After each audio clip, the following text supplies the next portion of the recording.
Es entrenador por vocación y precisamente por eso su carrera futbolística fue breve. José Manuel Vigil García Malcorne heredó el apodo familiar que también distinguió a sus talentosos hermanos Julio, Manolo y Félix, a los que incluso llegó a entrenar.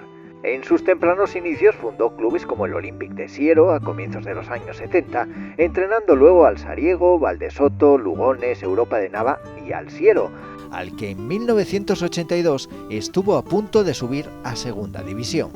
En los 80 fue compañero de promoción de ilustres como Tati Valdés, Carrete y Miguel Sánchez a la hora de lograr el título nacional en Madrid, aunque le pesó no haber sido futbolista importante a la hora de su promoción en el panorama nacional.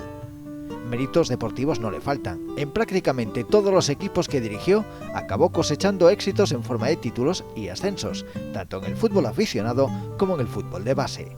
Accedió a la dirección del Patronato Municipal de Deportes de Siero, en el que estuvo 2 décadas, hasta su prejubilación en 2004, con solo 58 años. Fueron décadas intensas en las que por incompatibilidad no pudo ejercer como entrenador, con 2 contadas excepciones. Previo escrito presentado al ayuntamiento para permitirle entrenar.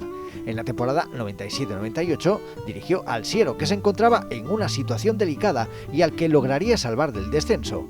Un año después sería el Atlético Lugones quien realizaría la petición al ayuntamiento, logrando Malcorne también salvar al equipo. Prejubilado, se incorporó a las categorías de base del Romanón. Sus últimas aventuras con aficionados fueron en el Club Deportivo Riosa y en el Siero B. Desde entonces en la base, de nuevo con el Romanón y la última temporada en el San Claudio. Ahora, siendo un miembro activo del colectivo de los entrenadores asturianos, valora incluso reeditar o reescribir aquel libro que firmara en los 80, El mal del fútbol, la falta de jugadores inteligentes, y del que cuenta que vendió 50.000 ejemplares. Eso sí, todavía está más que abierto a escuchar ofertas en el banquillo.